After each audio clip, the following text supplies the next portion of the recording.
Hi there, I'd like to do my AC presentation. It's Pecha Kucha style, which means I have 20 seconds for each slide. And so let's get going and talk about our AC project.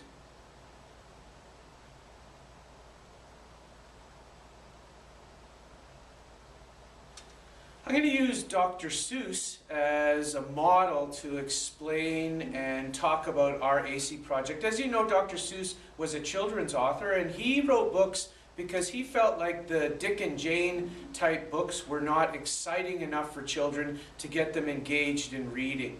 And so we're going to use Dr. Seuss books to help us. One of the first books I want to talk about is I Had Trouble in Getting to Sala Salou. In this book, a boy takes off to find a town that has no troubles. But as he goes on his journey, he finds out there is no such thing, and he comes back to face his troubles. And this is very similar to many teachers, including myself, when it comes to assessment. I find that the assessment piece to teaching is the most time-consuming and often, in my opinion, troublesome. Your papers pile up, and that takes a lot of time to formatively assess your kids. So we decided to research the idea of formative electronic assessment. And we used the landmark study by Black and William here to help us set the stage. Black and William believed that formative assessment raised student achievement, and so we tried to do the same in grades 7, 8, 9, 10, 11, 12 science. So let's talk about the book If I Ran the Zoo. This Dr. Seuss book, there's a character, McGrew, who isn't happy with the original zoo. He says the creatures weren't good enough. And so he decides to run his own zoo. And he finds exotic creatures. Well, we did the same thing as good old McGrew in his zoo, except we searched out some of the electronic assessment that was out there. Alberta Exam Bank, science textbooks that offered e-assessment, and we found out what they were doing. And in the end, like McGrew's Zoo, it wasn't what we wanted. So we defined what we wanted for electronic assessment. We decided for us at Weber Academy, we would set the target or put in the curriculum objective. We would provide quality feedback at the end of each question so the student had a learning piece, and we ensured that the students had multiple attempts. So away we went. We had sort of our plan. And like the Dr. Seuss book, I Can Lick 30 Tigers Today, we had great confidence.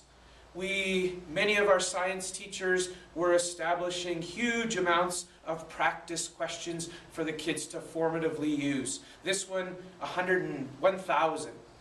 However, like the book I Can Lick 30 Tigers Today, there were issues along the way, and some days it didn't feel like we could lick 30 tigers. We had all sorts of troubles along our way, like Moodle issues, parent issues, teacher buy-in, and so on. So this was one of the biggest teacher buy-in problems, and that is, if you can see in the red there, all our questions needed to be formative in nature, which meant that we wanted to type in so that electronically kids were learning from all their practice attempts. And this took a lot of time, and often it was a trouble spot for teachers because of that. However, like in the book, the Dr. Seuss book, Green Eggs and Ham, the students were saying, keep trying. So in the book, try it, if you will. Try it in a bridge, try it on a... So our students were like that. They were the SAMs. And we always surveyed our students, and this was one of the results of the many surveys. And in each case, the students, when we surveyed them, strongly agreed that Moodle self-assessments were very helpful. So this kept us going. It gave us sort of momentum in regards to ensuring that teachers had time to do this. And like in the Lorax, where the Lorax says, think of the trees, the truffular trees, our students allowed us to focus it on them. And it was very much about the students and how can we help them in understanding the material.